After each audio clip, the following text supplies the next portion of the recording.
पंजाब केसरी में आप सबका स्वागत है। मैं हूं चंद्रशेखर धरनी। हरियाणा के उप मुख्यमंत्री दुष्यंत चौटाला जी हमारे साथ मौजूद है, इनसे बातचीत करेंगे। दुष्यंत जी, आपका स्वागत है पंजाब केसरी में। बहुत। दुष्यंत जी, 3 साल हरियाणा सरकार के, गठबंधन सरकार के बहुत अच्छे तरीके से निकले। जिस दिन ये सरकार बनी थी, लोग कयास लगाते थे कि ये हनीमून 3 महीने 4 महीने से ऊपर नहीं चलेगा।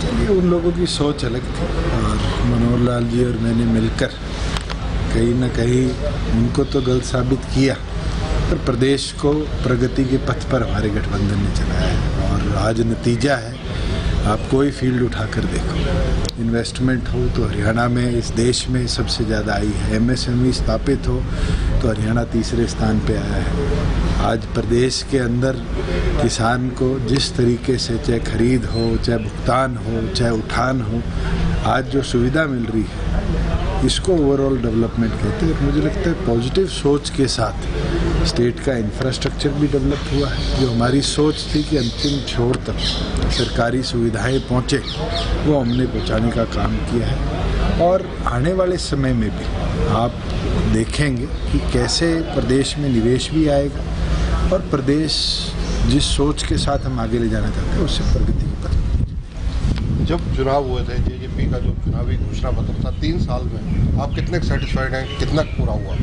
देखिए, अधिकतम फैसले जो मुख्य घोषणाएं थी हमने पूरी करी। कई ऐसे फैसले हैं जो पाइपलाइन में हैं, कई ऐसे फैसले हैं जिनको ऑल्टरनेट तौर पर हमने पूरा करने का काम किया। चाहे एग्जामिनेशन सेंटर पास आने की, अधिकतम जगह हम कामयाब रहे। 1-2 जगह जरूर समय, सिक्योरिटी और कई कंसर्न के कारण हमें बदलाव करने पड़े। 75% रिजर्वेशन की बात तो हम लेके आए। आज सब जुडियस मैटर है और उम्मीद है कि हाईकोर्ट से उसका निर्णय आएगा। आज बुढ़ापा पेंशन हम 2500 लेकर आए, आगे भी इसको बढ़ाने का काम करें। कई ऐसी चीज़ें हैं जो मुझे लगता है कि समय के साथ आगे भी पूरी होगी। कई ऐसी चीज़ें हैं जिनको हमने ऑल्टरनेट तौर पर पूरा करने का काम किया है। मैं मानता हूँ कि सेटिस्फाइड है। 100% तो किसी भी पॉलिटिकल पार्टी का घोषणा पत्र कभी पूरा नहीं, और मुख्य घोषणाएं अगर प्राथमिक तौर पर पूरी, ये भी बहुत बड़ा सक्सेस है। वृद्धावस्था पेंशन की अहम बात करूंगा, क्योंकि वृद्धावस्था पेंशन को लेकर पूरा हरियाणा लगभग जब भी कोई मुद्दा उठता है तो आपकी तरफ देखता है। जो आपने कहा था 5100 रुपये तक, वो क्या पूरी होगी? लोगों को बहुत उम्मीद है आपसे। हम मिलकर इस पे चर्चा भी कर रहे हैं। आज हमें स्टेट एक्सचेकर को भी देखना है, साथ में दोनों पार्टियों के घोषणा पत्र में अलग अलग इस पे निर्णय करें। इसका म्यूचुअल हम निष्कर्ष निकालेंगे। पीछे भी मेरी चर्चा हुई है और आगे भी उसको, पहले हमने 250 करके 500 रुपये बढ़ाया। इस साल के अंत तक भी हम बढ़ाएंगे और वित्त वर्ष के और अगले साल और उससे अगले साल के लिए भी प्रोविजन रखेंगे। दुष्यंत जी, अगर 3 साल में देखा जाए, आपके पास जो विभाग है प्रमुख रूप से वही ज़्यादातर, चाहे वो भूपिंदर सिंह हुड्डा हो, नेता प्रतिपक्ष हैं जो कांग्रेस के नेताओं के हों या आपके चाचा जी हों, उनके निशाने पर वही विभाग ज़्यादातर रहे। चलिए, किसी में बदलाव आता है तो लोगों को दर्द बहुत होता है। मैं आपको बताता हूँ, लार्ज स्केल मैपिंग या स्वामित्व के तहत लाल डोरा मुक्त गांव बनाने का प्रयास था। कभी विपक्ष ने इसकी सराहना करी? डिजिटलाइज्ड लैंड रिकॉर्ड पूरे प्रदेश का होना एक छोटे से कोविड के दौरान एक बहुत ऐतिहासिक कदम है। कोई और स्टेट नहीं कर पाई, हमने अचीव कर दिखाया है। आज हमारा रेवेन्यू जो है, जीएसटी के अंदर मैं बात करूँ तो कल ही मैं रिव्यू ले रहा था, 25% की ग्रोथ हरियाणा प्रदेश की है।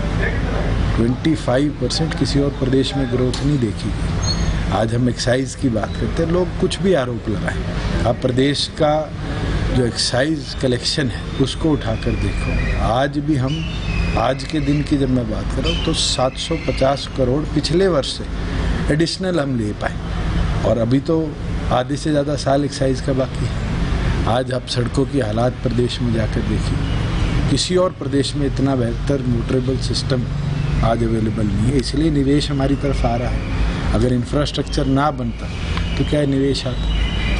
मैं मानता हूँ अगर कोई गलती करता है तो उस गलती को पकड़कर सुधारने के अंदर कोई, आज के दिन जो स्कैम शब्द यूज़ करते हैं, स्कैम नहीं, गलतियाँ पकड़ी है और निरंतर पकड़ी, इतिहास में भी और आगे भी पकड़ेंगे, और उन गलतियों को सुधारा जाएगा, उस सिस्टम को इम्प्रूव किया जाएगा। मैं तो विपक्ष को खुला चैलेंज देता हूँ कि अगर 5 रुपए की चोरी कहीं हुई है और उसके अंदर मेरी इन्वॉल्वमेंट है या सरकार के किसी आदमी की इन्वॉल्वमेंट है, लाकर सबूत दीजिए, उसके खिलाफ हम एक्शन भी लेंगे और सख्त से सख्त कार्रवाई भी करेंगे। मारुति को लेकर काफ़ी संशय रहते थे। मारुति ने भी पिछले दिनों इंडस्ट्री यहाँ पर खूब डेवलप की है और कई और उनकी प्लानिंग्स हैं। देखिए, भूपेंद्र हुड्डा जी के टाइम पे मारुति ने लाठियाँ और मारुति फिर गुजरात की ओर रुख करके अपना एक प्लांट वहाँ इस्टेब्लिश करके किया, जिसका R&D सेंटर और प्लांट का इनॉग्रेशन माननीय प्रधानमंत्री ने गुजरात में किया। मगर उस समय बात थी कि मारुति हरियाणा छोड़ेगी। हमारा प्रयास रहा और हम सक्सेसफुल रहे। मारुति का दुनिया का सबसे बड़ा ऑटोमोबाइल मैन्युफैक्चरिंग प्लांट, एक यूनिट जिसमें 10,000 गाड़ियाँ मैन्युफैक्चर होगी, हमने हरियाणा की धरा पर लाने का काम किया, खरखोदा में। और मैं ये मानता हूँ गुड़गांव डेवलप हुआ है मारुति के आने से, मानेसर डेवलप हुआ है मारुति के आने से, इसी तरीके से खरखोदा भी गांव कस्बे से एक विकसित शहर की ओर जाएगा, एक स्वरूप ऐसा लेगा जो आप लोग आज सोच भी नहीं सकते। एम्प्लॉयमेंट भी आएगी, मैन्युफैक्चरिंग भी बढ़ेगी, एरिया भी डेवलप होगा और साथ के साथ लोगों का लिविंग स्टाइल जो है वो बहुत बड़ी मात्रा में तब्दील होकर विकास की ओर। दुष्यंत जी, 1 नवंबर 1966 को जब हरियाणा बना, तब से एक बहुत भयंकर समस्या थी जिसकी तरफ आपने कार्यभार संभालते ध्यान भी दिया था कि यमुना नदी का जब बहाव तेज होता है तो वो रास्ते बदलती है। कभी यूपी की तरफ, कभी तो काफ़ी दंगे फसाद होते हैं, तो तामसाबाद हो, यमुनानगर का एरिया हो, पानीपत का हो, सोनीपत का हो, तो उसके लिए आपने ड्रोन मैपिंग और कई प्रयास शुरू किए। उसमें कहाँ तक सार्थकता मिली? देखिए, हमने हरियाणा प्रदेश को पूरे को 6,200 प्लस जो हमारी रेवेन्यू स्टेट्स है, हमने ऑलरेडी ड्रोन मैपिंग के तहत 3 बार सर्वे करा लिया। यमुना का जो लैंड डिस्प्यूट है उस पर हमने कल भी रिव्यू लिया, क्योंकि उत्तर प्रदेश के साथ जॉइंटली कदम उठाना पड़ेगा।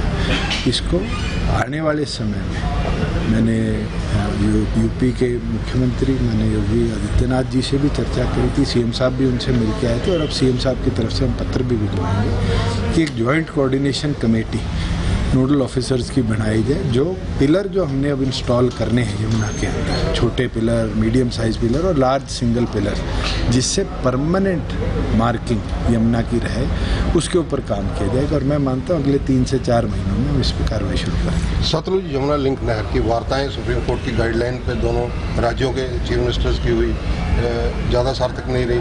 आप क्या हल समझते हैं, जबकि supreme court clear cut Haryana का पानी देने की बात कर रहा है? देखिए, पानी आएगा, माननीय सुप्रीम कोर्ट ने इस पर निर्णय लेना है, क्योंकि केंद्र को गाइडलाइंस दी गई थी कि जॉइंटली बैठक कराकर इस पर निष्कर्ष निकाला जाए। हरियाणा ने प्राथमिक प्रयास किए, पंजाब के मुख्यमंत्री भी आए, बैठक हुई, चर्चा सफल नहीं हुई, दूसरे दौर की चर्चा भी होगी। अगर नहीं होती तो माननीय सुप्रीम कोर्ट इस पर निर्णय ले। हम अपना हक नहीं छोड़े। पानी हरियाणा के किसान का भी अधिकार है, राजस्थान के किसान का भी अधिकार है, दिल्ली का भी अधिकार है। ये कहना कि पानी कम हो गया और पानी नहीं दिया जाएगा, स्वेल नहीं बनने दी जाएगी, ये पॉलिटिकल सोच या रीजनल सोच हो सकती है। मगर हमारी जो सोच है कि प्रोग्रेस जब ही हो पाएगी जब मिलकर इसकी बाइफर्केशन भी हो, डिवीजन भी हो और स्थिति अनुसार कोर्ट इस पर आदेश करे। दुष्यंत जी, राजनीतिक एक सवाल करूंगा, क्योंकि जिस प्रकार से कभी कुलदीप बिश्नोई ये बयान दिया करते थे कि हम जो है वो है चौटाला परिवार की दुकानें बंद कर देंगे, आज वही कुलदीप बिश्नोई के बयान पिछले दिनों माधवपुर में सुन रहे थे, वो आपको आदर नहीं है, प्रेरणा स्रोत, बहुत अच्छे संबोधन दे रहे थे। मेरे से उम्र में राजनीतिक तौर पर जितना मेरा शायद जीवन है, इतना तो उनका राजनीतिक जीवन रहा है, और गठबंधन के तौर पर उनके प्रचार में भी किया और मुझे विश्वास है कि गठबंधन मजबूती से आदमपुर की सीट को जीतेगा। आगामी 2 वर्ष में जो आपके एजेंडे अधूरे हैं, जो आप प्राथमिकता के आधार पर पूरे करना चाहते हैं, वो कौन कौन से? देखिए, सबसे बड़ा प्रोजेक्ट तो हमारे ग्लोबल सिटी है। आज 1.5 लाख 2 लाख करोड़ का निवेश केवल मात्र गुड़गांव में ग्लोबल सिटी के माध्यम से आएगा। ये एक सपना है और उसको हम पूरा करेंगे। आज सुबह भी मैंने रिव्यू किया है और मुझे उम्मीद है 31 दिसंबर से पहला ऑक्शन ग्लोबल सिटी का हम करेंगे। टेंडर डॉक्यूमेंट जो इंफ्रास्ट्रक्चर के हैं वो जो हमारी कंसल्टेंसीज हैं उनको भेज दिया गया है। जैसे ही अप्रूवल आएगा उसके इंफ्रास्ट्रक्चर डेवलपमेंट का भी हम काम शुरू करेंगे। दुष्यंत जी, आपके जो युवा साथी हैं, विशेषकर अगर जेजेपी कार्यकर्ताओं की बात करूं तो वो आपको भावी चीफ मिनिस्टर के रूप में भी प्रोजेक्ट करते हैं, देखते भी हैं, उनके लिए आप क्या कहें? देखिए, हर पार्टी का सपना है वो बड़ी है और कार्यकर्ता उस पर काम करते हैं और अगर वो सपना देख रहे हैं तो हमारी भी जिम्मेवारी बनती है कि उसी प्रति हम भी काम करें। आज अलायंस के अंदर हम हैं और मिलकर चलेंगे और अगले 2 साल भी निभाएंगे। हिमाचल चुनावों को लेकर क्या आप हिमाचल प्रचार के लिए जा सकते हैं? जरूरत पड़ेगी भारतीय जनता पार्टी की, तो जरूर जाएंगे। धन्यवाद। तो ये हैं Dushyant Chautala, deputy chief minister हैं हरियाणा के। कई राजनीतिक मुद्दों पर और सरकार के मुद्दों पर इन्होंने पंजाब केसरी से एक्सक्लूसिवली बातचीत की। कैमरामैन संजय सिंह के साथ चंद्रशेखर धरनी, पंजाब केसरी टीवी, चंडीगढ़। हमसे जुड़े रहने के लिए हमारे YouTube चैनल को सब्सक्राइब करें और नई वीडियो की नोटिफिकेशन के लिए बेल आइकॉन को दबाएं। अगर आप ये वीडियो Facebook पर देख रहे हैं तो लाइक जरूर करें और ज्यादा से ज्यादा शेयर करें। धन्यवाद।